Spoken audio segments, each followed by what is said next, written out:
Thank you for clicking play on the video. I'd like to ask you to click the thumbs up, subscribe to our channel, and ring that notification bell so that you can get alerted every time we bring out great content. Thanks.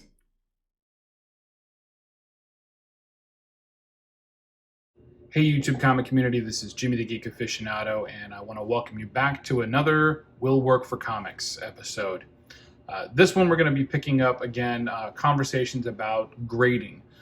Specifically grading for your collection, not necessarily for investment, but if you are investing in your collection, then yes, you can consider this partly grading for investment. Mostly what we want to talk about is, when is it a good time to buy a book, right? You go into a store, you're going through their inventory. Let's say it's a modern book, you're looking at 2 copies of it, one's got creases on it, one doesn't, right? It's a no-brainer. You're going to go for the higher grade copy.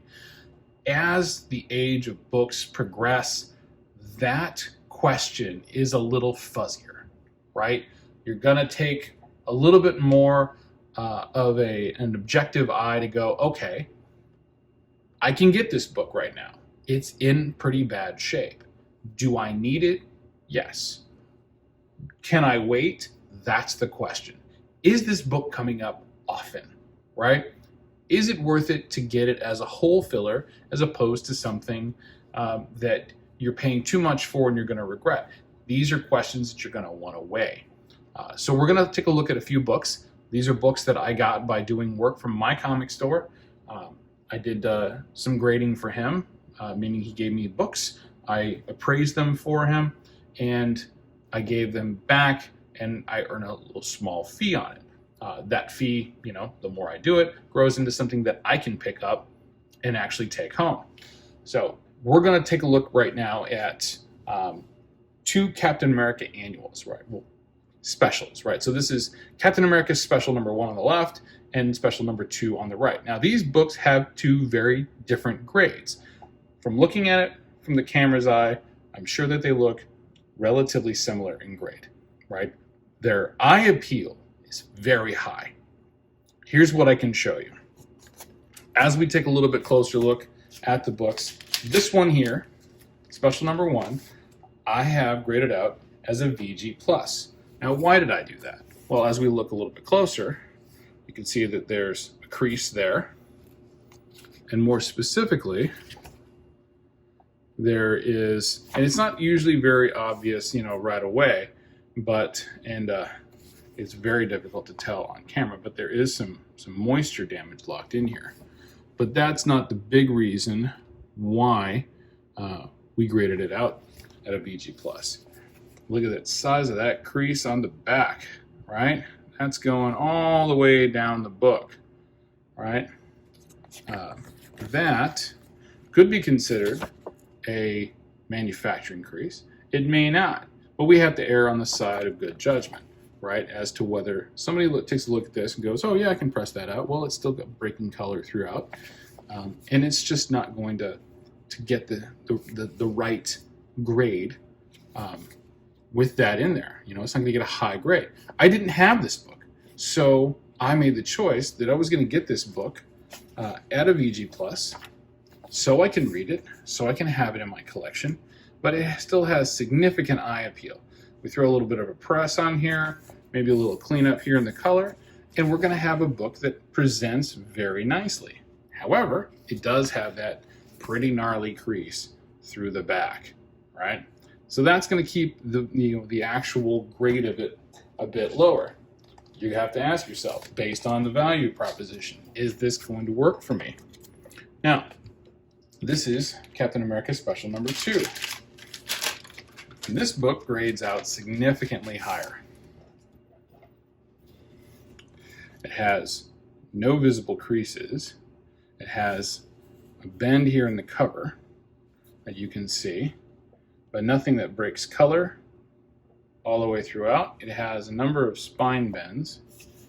We can get we may not be able to get the light to cast that. Yeah, we're not going to get those spine bends visible. But then going to the back cover, it again has some bends. Can be knocked out. This book could even be a higher grade. However, Actually, you can tell that it was laying on top of the back of issue number 1 for quite some time, because there's an impression from that ridge crease that's in the other one.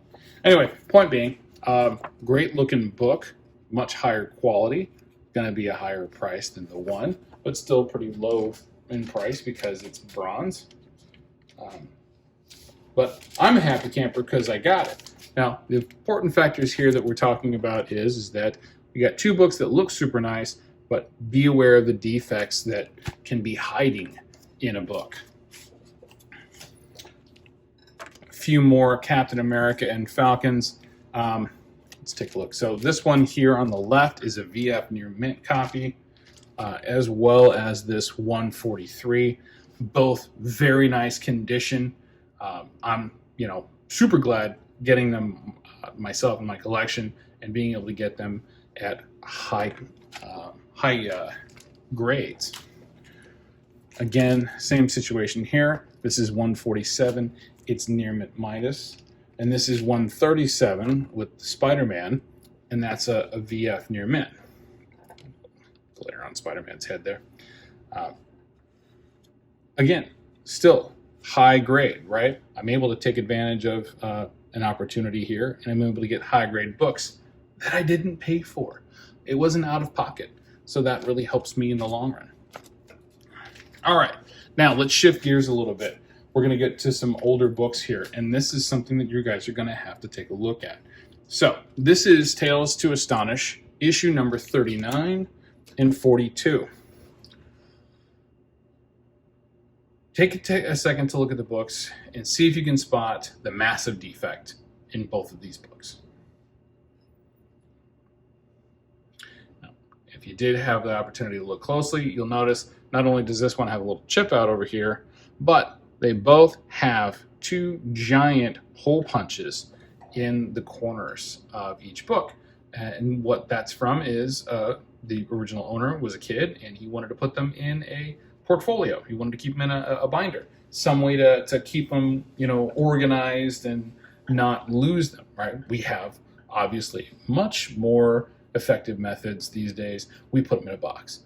But simple fact of the matter is he wanted to keep them, together and not lose them. And the tides of age and wisdom have turned a different way. So we don't do that kind of thing anymore. But I got both of these books for significant reduction in price because these books will max out at a 3.0, right, which is a GVG. I didn't have them. This book here, it's got some creases into the cover and everything. It's got a chip missing here. It's got a chip missing here. It's got some more chips missing down here. And it's got the 2 hole punches, right? So this one's not going to get that high, right? This is like a 1.8. So why did I get this book in this lower grade? Because I've never seen it before. I've never seen it before in a store, and it's part of one of my my Ant-Man run that I wanted to get. We also see this piece is coming off right here, right? So there's a split. And it's torn, and it's torn to the hole, and it's going to be a little bit more brittle. So I have to be really careful with that. This one, much nicer, right? Nice bright reds and everything, but still has the hole punches in it, right? And it still has creases and such. So this one's a little bit higher. This one's marked at a 3, right? Because the rest of the damage to the book would have brought it to a higher grade, but if it wasn't for the fact of those hole punches, right? Because they go entirely through the book. So again, make those decisions, right? Weigh those calculations very carefully when you're getting a book. Is this something I can live with, at least for the time being? Here's a copy of Tales to Astonish number 43 and Tales to Astonish number 50. 43 has a dried up, could be Coke for all I know. I haven't gone through to try to remove it yet, but it's got some sludge and crap on the cover. You can see that the right-hand side's a bit more tanned. That's due to exposure. And it also has those telltale hole punches that occurred in this gentleman's run when he was younger. I still got it because, again, I can't find this book easily. So I've got this one until I've got a nicer copy. You might have heard the perspective, low grade better than no grade. This is a situation like that. I have it. It's in a grade that I'm comfortable with for a book of this age. And if I can get a nicer copy, awesome. If not, I'm not that worried about it. I'm not heartbroken. I usually like to get Silver Age around a VG. But for earlier stuff like this, I have to be able to take a little bit more of a hit in the grade to be able to get it at all. Issue number 50, first appearance of the Human Top. Awesome book, really in solid shape. No visible massive defects to the front other than just some slight edge wear and creasing. This book's marked at a VG minus. Why is it a VG minus? Well, if you look, there's more to it than is actually visible to the book initially. And I believe more so on the inside. Or I should say, to the back. Yeah. If you look here, you see the soiling and staining that's occurred on the back of the book. Right? I can't do anything about that, right? That's in there. That gloss is gone, and it's gone for good, and you can see the creases that are there. But I'm okay with that grade, right? Because it presents really nicely. After a press, you can see we got some more of that soiling stain here. After a press, I might even be able to get this up into a higher VG range, maybe a 4.5, 4.5, somewhere in there. But I'm okay with the book as is, because that's a relative grade that I'm okay with. I'm comfortable with that grade in these ages. Here we go. Tales to Astonish number 52 with the Black Knight, and 53 with the Return of the Porcupine. Some really awesome characters. Well, everybody knows about the Black Knight, right? Because he's coming to the Eternals movie. Here's another instance. We can take a look and see some damage. Right, we've got looks like an impacted staple. So there's staple tears that's causing the cover to kind of roll off. But we have this little triangle that's out, right? But no, actually, I take that back. No, that's actually part of the cover. The way the cover is with the arrow there. Never mind. This is a VG fine. So this is a little bit higher grade. That staple tear is really the only major damage to it. Which makes it very cool because it's a Black Knight book. This one's got a little bit more wear to it, especially along the spine. This one's 3.5, and then we have some more of the big creases to the book. Some of that's pressable, right? It's going to lay down, but when the fiber is broken, it's still broken, whether it breaks color or not. It's broken, right? We can't repair that. Tales to Astonish 54 and 55, Return of the Human Top. Both of these books are in pretty solid shape. This one shows a little bit more wear along the spine, but visibly they're both looking pretty good. This one here, issue number 54, I can tell by looking at it, has some kind of a spine roll. So we see that there's overlap here, right? We can see that the pages stick out beyond the cover. And then if we look here at the bottom corner, we see the same thing, right? This is where half of the book is rolled differently than the front half. So we'll pop that out for a closer look. If we look at the back, this is what we see, right? Half of that book is rolled out. Now that's from, forgive me for doing this, that's from rolling the book over like this and reading it, and actually tightening it up. But that's why they call it a spine roll. You can see it typically because, when it's flat, it'll roll up a little bit more than normal, like that. So be on the lookout for those kind of defects when you're looking at the book. Is it square, right? Does it have issues, right? And what's fixable?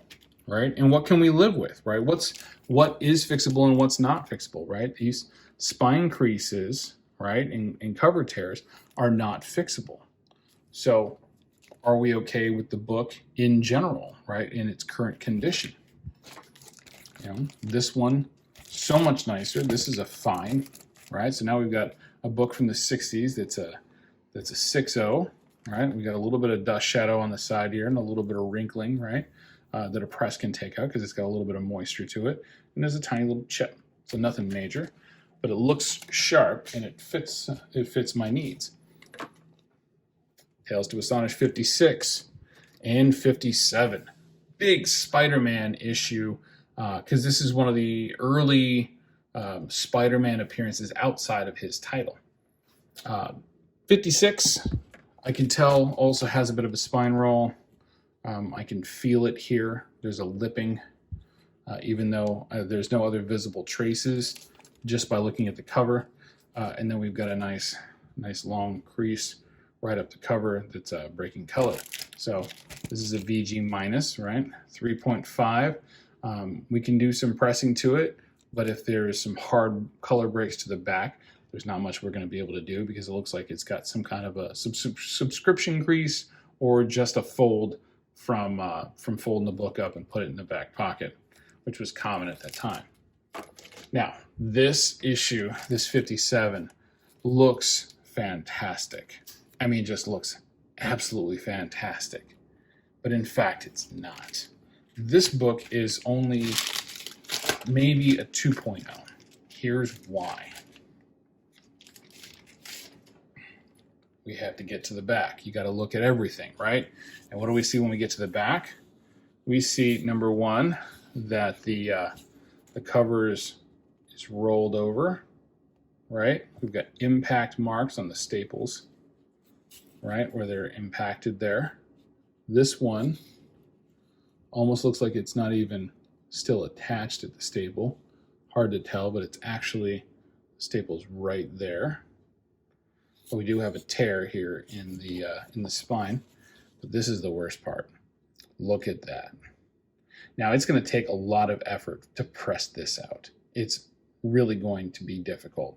It can be done, but it's really difficult, and there's obviously a lot of creasing down there. This book will never be more than a 4. That's my opinion on it, right? We can do everything we can to try to make it better, but I don't think it's ever going to be better than a 4 because of all the color breaking. Now it's white, so there's not a lot of quote unquote color breaking, but there is, right? It breaks the color across the lettering, and it breaks the color across the actual fibers. So white is one of those things you got to be careful with, especially when you're evaluating. However, once I do get it rolled out, even though it's only a 4, it's going to look super nice when I get this thing in a slab. And why do I want to slab this book? Because it's a nostalgia book, right? It's one of the early Spider-Man appearances outside of his own title. All right. Tales to Astonish number 60. This is where the Hulk joins the title. And issue number 61. I believe issue number 61 is the first, it's either the first leader or the first Glenn Talbot. I can never get those two right, but I want to say it's the first Glenn Talbot. These two books, super nice looking books. I don't think there's really anything significantly wrong with them. Yeah, no, this is a 6.5, and this one is a 5.5. Both just in sharp shape, right? Good books to add to the collection. Came across those, and those were no-brainers, right? So we're keeping those, and we're keeping it rolling. And this is also where they changed the titling, right? The trade dress, right, between this and this, which they did the same with Tales of Suspense as well. Last Tales to Astonish book, issue number 58. We can see some problems on here, obviously not visibly at that distance, but this is right before the Hulk joins the fun.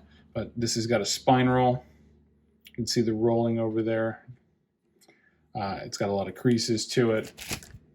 This is a VG copy, and it's going to need to be pressed out. But that's something I can do. It's not something that everybody can do. So again, it comes down to, does this book fit my criteria? Does the value fit what I need for my collection? All right, last 2 books on the list, bangers, right? So we're going to throw the warning up.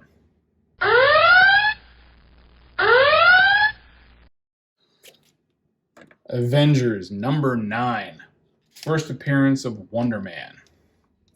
And Avengers number 10, the first appearance of Immortus. Boom, right? So if you're wondering, hey, I'm just going to get, Drek. It depends on the store that you're doing work for. It depends on how you're handling it, right? Neither one of these books is super high grade, but they're solid mid-grade books. And they're now part of my collection, and I'll be able to keep them and be happy with the fact that I didn't actually have to go and pay for them. So keep that in mind. Do your due diligence, do your studying, do your evaluations while you're at the store, not when you get home. Make sure you're cracking those books out and checking out the back, because the back can make a difference in the grade. Don't just take the front cover for granted. All right. Thanks for clicking play on this video. Click the like and the subscribe button, and we'll talk to you soon.